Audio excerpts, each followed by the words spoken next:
5 राज्यों के चुनाव के नतीजे आ चुके हैं, जिनमें से 4 राज्यों में बीजेपी ने अपनी सरकार बनाई है। वहीं मध्य प्रदेश में भी इस मुद्दे को लेकर बीजेपी और कांग्रेस आमने सामने आई है।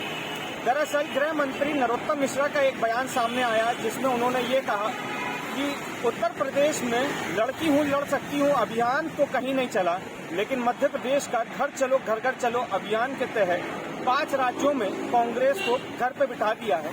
उन्होंने कमलनाथ पे भी तंज कसा कि ये भी संसद छोड़ के घर बैठ गए हैं और ना जाने अब कब दिल्ली से वापस लौटेंगे।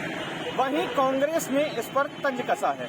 कमलनाथ जी के घर घर चलो अभियान को कांग्रेस ने बहुत अच्छी तरह से स्वीकार किया और 5 राज्यों में घर बैठ गई। हिंदुस्तान के प्रमुख 5 राज्यों के चुनाव में कांग्रेस के कार्यकर्ताओं ने कांग्रेस को घर पे बिठाने का काम किया है। अब 2 प्रांत बचे हैं,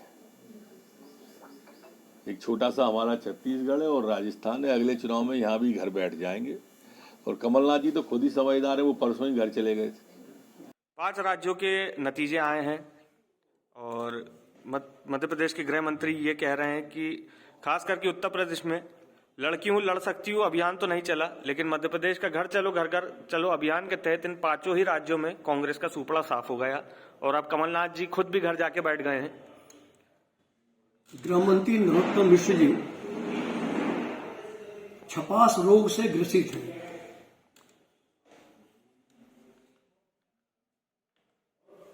जिस तरह उन्होंने घर घर चलो अभियान का माहौल उड़ाया है, नरोत्तम जी मैं दावे के साथ कहता हूं कि कमलनाथ जी का नेतृत्व ही आपको घर तक छोड़कर आएगा। 2023 का इंतजार कीजिए। इन 5 राज्यों में कांग्रेस ने लगातार बेरोजगारी हुई, महंगाई हुई, इन सब मुद्दों को उठाया, लेकिन क्या ऐसी कमी रही कि जनता कनेक्ट नहीं कर सकी? ईवीएम माता की जय। जिन्हें नरेंद्र मोदी ने चाहा वो जीते, जिन्हें नरेंद्र मोदी और अमित शाह ने चाहा वो हारे। पूरा कैलकुलेशन इस चुनाव का पहले से ही इन दोनों ने तय कर लिया था और आज जो लोग राजनैतिक तौर पर इतरा रहे हैं, जिस दिन प्रकृति ने सजा दी उस दिन ये सारे लोग धराशायी मिलेंगे। ईवीएम को लेकर भाजपा एक चीज और कहती है कि अगर ईवीएम में छिड़खानी करनी थी तो हम बंगाल जीत जाते, हम छत्तीसगढ़ जीत जाते, हम राजस्थान भी जीत जाते। भारतीय जनता पार्टी कुछ भी कह ले, मगर ईवीएम ने ही भारतीय जनता पार्टी को जिताया है और यदि नरेंद्र मोदी पूरे विश्व के नेता हैं तो उन्हें चाहिए कि वो बैलेट पेपर से चुनाव लड़ने की घोषणा कर दें, तो सबको अपनी अपनी हैसियत मालूम पड़ जाएगी। 5 राज्यों के नतीजे आए, ऐसे में गृह मंत्री नरोत्तम मिश्रा का भी एक बयान सामने आया है कि यूपी में खास करके कि लड़की हूँ लड़ सकती हूँ अभियान तो कहीं नहीं दिखा, लेकिन मध्य प्रदेश का जो कांग्रेस का अभियान था घर घर चलो अभियान, उसके चलते पूरे 5 राज्यों में कांग्रेस का सुपड़ा साफ हो गया और उन्होंने कमलनाथ जी पे भी निशाना साधा है कि वह खुद भी घर जाके बैठ गए हैं। देखिए, सबसे पहले तो माननीय नरोत्तम मिश्रा जी को ये जवाब देना चाहिए कि उनके 51 विधायक चुनाव क्यों हार गए उत्तर प्रदेश में। अगर इतनी ही अच्छी सरकार चल रही थी, सुशासन चल रहा था, तो उनके सिटिंग 51 विधायक जो हार गए, सबसे पहले तो उस पर जवाब देना चाहिए। निश्चित ही जो परिणाम आए हैं वो हमारी अपेक्षित, जो हमने अपेक्षा की थी वैसे नहीं है और संगठन में बदलाव करने की भी अभी आवश्यकता है। जिस तरीके से हमारा कैडर बेस्ड कार्यकर्ता है वो पूरी तरीके से वहां पे काम नहीं कर पाया, हम जो इलेक्शन की वो था वो हम नहीं समझ पाए और निश्चित ही हमें उसका परिणाम भी भुगतना पड़ा और हमें परिवर्तन करने की आवश्यकता है।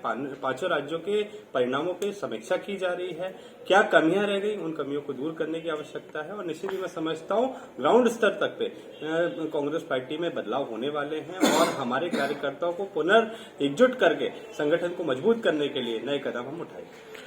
कांग्रेस के ही एक विधायक का ये भी बयान आया है कि अब ये 6-8 घंटे की मेहनत का कोई अर्थ नहीं है, जमीन पर उतर के 18 घंटे काम करना रहेगा।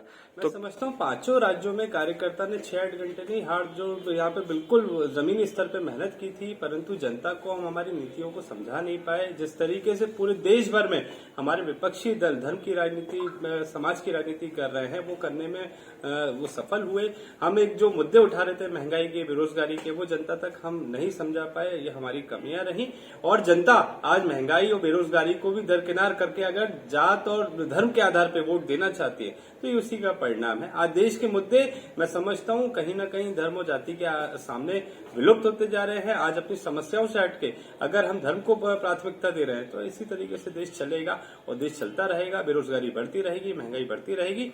और ये मैं समझता हूँ जनता के पास स्वर्णिम अवसर था कि सरकार को जगाना चाहिए था, परंतु जिस तरीके से उन्होंने मताधिकार का अपना प्रयोग यहाँ पे किया और भाजपा जीती है पांचों राज्यों में, तो मैं समझता हूँ जो भी आज देश की स्थिति है उसके लिए जितनी जिम्मेदार भाजपा है उतनी ही जिम्मेदार आज मतदाता भी है। आज अगर महंगाई बढ़ रही है, बेरोजगारी बढ़ रही है तो उसकी जिम्मेदार सिर्फ सरकार नहीं, आज मतदाता भी है और हमें समीक्षा करने की आवश्यकता, हम समीक्षा कर रहे हैं।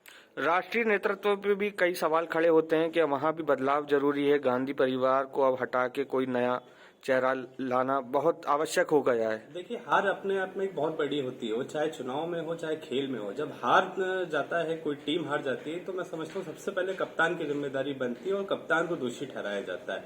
तो ये खेल में भी होता है, चुनाव में भी होता है। आज शीर्ष नेतृत्व पे सवाल उठाने वाले लोग अपने अंतरात्मा से जवाब दे कि क्या उनने जमीनी स्तर पे उतनी मेहनत कांग्रेस पार्टी को मजबूत करने के लिए की थी क्या। आज हर एक चीज के लिए शीर्ष नेतृत्व को जिम्मेदार ठहरा देना मैं समझता हूँ ठीक नहीं। हम सब एज अ कांग्रेसी हम सबकी जिम्मेदारी बनती है। अगर हमने हमारी जिम्मेदारी का ठीक से निर्वाह किया होता तो हम पांचों राज्यों में अपेक्षित सफलता को प्राप्त करते। अगर कहीं कोई कमी रह गई तो उसमें हर एक कार्यकर्ता की कमी रही और मैं समझता हूँ मेरे कार्यकर्ताओं ने पूरी तरीके से यहाँ पे मेहनत की थी, पर एक कम्युनिकेशन गैप हम जनता और कांग्रेस के बीच में बना रहा जिसको हम दूर नहीं कर पाए। 5 राज्यों के अभी नतीजे आए, कांग्रेस पूरी तरीके से ही खत्म होती नजर आ रही है। ऐसे में गृह मंत्री नरोत्तम मिश्रा जी का भी एक बयान सामने आता है कि लड़की हूँ लड़ सकती हूँ अभियान का तो कोई असर नहीं हुआ, लेकिन मध्य प्रदेश में जो घर चलो घर घर चलो अभियान है उसके तहत पूरे 5 राज्यों में कांग्रेस घर पे बैठ गई है। तो कहाँ कमी है कांग्रेस में? क्या पूरी तरीके से ही विपक्ष खत्म हो चुका है इस देश में? देखिए, उनका व्यंग है मध्य प्रदेश चूंकि उत्तर प्रदेश में नहीं था तो यहाँ का अभियान का वहाँ का तो असर इफेक्ट है। जब भी कोई पार्टी हारती है तो प्रदेश पार्टी को बहुत चीजें कहने का मौका मिलता है, उनका मजाक उड़ाते हैं, रिडिक्यूल भी करते हैं। लेकिन अगर सीधे तौर पे आए चुनाव को लेकर के बहुत क्लियर था, एक बहुत बड़ा गैप दिख रहा था कांग्रेस और बीजेपी में। कांग्रेस प्रॉब्लम क्या है, कांग्रेस अपने खुद को खड़ी नहीं कर पा रही है। यूपी में कितने दशक हो गए, जैसे मैं मजाक में कहता हूँ कि कांग्रेस ऐसा स्मार्टफोन चलाना चाहती है जिसमें नेटवर्क नहीं है। तो आपको नेटवर्क चाहिए, आप कोई किसी को वोट देना भी आपको है तो अगर लोग नहीं आपके हैं तो आप कैसे वोट देगा, नंबर 1। नंबर 2, जो सबसे बड़ी प्रॉब्लम कांग्रेस की है जो कई सालों की है वो लीडरशिप क्राइसिस है। आप 3% के बल पे आप देश को नहीं चला सकते, देश में चुनाव नहीं जीत सकते। आपको फुल फ्लेज प्रेसिडेंट चाहिए, अच्छा ओरेटर चाहिए, आपको अच्छे मुद्दे चाहिए और मौके मुद्दे उठाने भी चाहिए। फैक्ट है कि प्रियंका वाड्रा ने मेहनत किया, वहाँ पे दिख रहा था, लेकिन जाहिर है कि जो इतने सालों का गैप है और आपका मुद्दे क्या है, मुद्दा कौन सा उठा रहे हैं। घूम फिरा के आपने योगी को अटैक करना है, मोदी को अटैक करना है, कि आप बताइए अल्टरनेटिव कैसे आप कांग्रेस को बताना है कि आप अल्टरनेटिव दे सकते हैं क्या। अगर भाजपा को हम नहीं चाहते हैं तो अल्टरनेटिव क्या होगा, मुद्दों का समाधान क्या होगा। तो कांग्रेस के पास इन मुद्दों का समाधान नहीं होता। लड़कियों लड़ सकती हैं, इमोटिव मुद्दा हो सकता है, लेकिन जो वहाँ क्राइम हो रहा है, जो प्रॉब्लम हो रही है कहीं भी, या जो जन समस्याएं हैं उनका समाधान कैसे करेंगे आप, वो बताइए आप। सेकेंडली, इतने साल आप शासन में रहे, आपने क्या चीज दिया सरकार जनता को जो आप बता पाए ठीक है हम आएंगे फिर दोबारा करेंगे। तो बहुत से ऐसे मुद्दे थे जिसमें कांग्रेस विफल रही है। और खासकर मैं बार बार कहता हूँ, जब तक लीडरशिप इशू कांग्रेस में सॉल्व नहीं होता है तब तक समस्या कांग्रेस की बनी रहेगी। कांग्रेस के कई ऐसे लीडर हैं जो ये भी मानते हैं कि हमारे राष्ट्रीय नेतृत्व में बदलाव होना जरूरी है, लेकिन ये धरातल पे अभी तक नजर नहीं आया है कि सिर्फ गांधी परिवार शुरुआत से चला रहा है, लेकिन कोई सेकंड लीडरशिप अब तक कांग्रेस खड़ी नहीं कर पाई है। ये कांग्रेस को रियलाइज करना पड़ेगा कि अब परिवार से बाहर निकलना पड़ेगा, जो मेरा मंत्र है। अगर मैसेज बार बार जा रहा है कि कांग्रेस के पास कोई नेता नहीं है, केवल गांधी परिवार है, बार बार पार्टी कमजोर हो गई। अगर ये मैसेज जा रहा है कि नेता केवल गांधी परिवार है, दूसरा नहीं बन सकता पार्टी में, जैसे कभी सीताराम केसरी हुए थे, तो फिर आपका फिर बार बार पार्टी कमजोर होगी। दूसरी जो पार्टी सामने जो बीजेपी है, बार बार बता रही है हमारे यहाँ जो कार्यकर्ता है, चाय बेच के प्रधानमंत्री बना, कोई डिफेंस किसी कोई किसान का बेटा है, कोई टीचर का बेटा, शीर्ष पद पे लोग पहुंच रहे हैं। लेकिन वहीं पे भाजपा जो है, कांग्रेस जो है, वो अभी एक परिवार में, तो देखिए आपको रियलिटी को तो रियलाइज करना ही पड़ेगा, आपको झांकना पड़ेगा कि हमारी कमी क्या है। आप लाख उसमें कुटुम्बों की तरह रहें और सोचे कि नहीं हम एक परिवार बने रहेंगे, हमारा परिवार चलाता रहेगा, ऐसा संभव नहीं है। क्योंकि जब इंदिरा जी की जो इमेज थी तो बहुत पहले थे, एक नई पीढ़ी आ गई, कई 2-3 पीढ़ी आगे आ गई, उनको उनके एक्सप्रेशन अलग है, तो इंदिरा जी से रिलेट नहीं करते अपने आप को, उनकी नई चीज से रिलेट करते हैं। अभी मोबाइल एरा है, ग्लोबल वर्ल्ड है, तो आपको नए सिरे से लीडरशिप को परिभाषित करना पड़ेगा और नए लीडर्स को लाना पड़ेगा। कांग्रेस की एक बात और सामने आती है बार बार कि ये ईवीएम को लेकर काफी टिप्पणियां देते हैं कि भाजपा ईवीएम हैक करी हुई है और उसी के चलते हम चुनाव हार जाते हैं। देखिए पंजाब में आप जीती तो वहाँ भी तो ईवीएम रहा होगा, यही मध्य प्रदेश में 18 में कांग्रेस जीती, राजस्थान में जीती, छत्तीसगढ़ में एक साथ तो भी तो ईवीएम था। हमारा मानना है कि जब तक पुख्ता प्रमाण नहीं हो किसी के पास, इस बात को नहीं कहना चाहिए।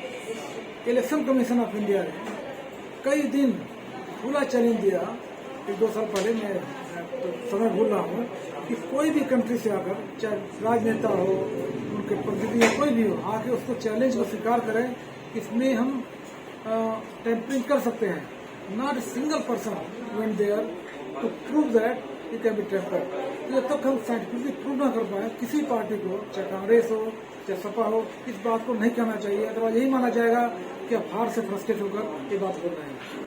क्या यूपी इलेक्शन के बाद जो नतीजे आए या 5 राज्यों के जो नतीजे हैं, मध्य प्रदेश में इसमें कितना असर देखने को मिलेगा?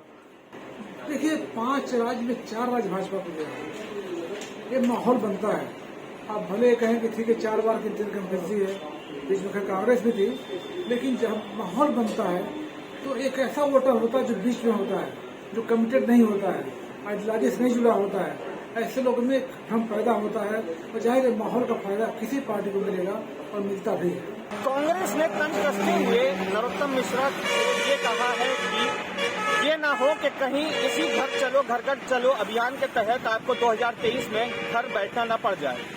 उन्होंने इस हार को स्वीकार करते हुए ये भी कहा है कि कांग्रेस को अब जमीन पे खड़े होकर लड़ना पड़ेगा और जहां जमीन पे नेता नहीं है वहां पे जमीन पे नेताओं को उतार के 18 से 20 घंटे काम भी करना रहेगा। वहीं राजनीतिक विशेषज्ञों का इन 5 राज्यों को लेकर ये मानना है कि कांग्रेस अपनी जमीन अब छोड़ चुकी है, कांग्रेस को अपनी जमीन पर खड़े उतर के काम करना रहेगा।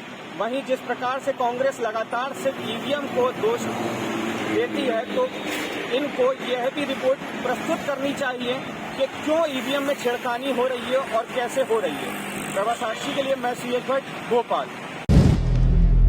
अगर आप भी लेना चाहते हैं देश दुनिया की तमाम जानकारी तो आज ही सब्सक्राइब करें हमारे चैनल को।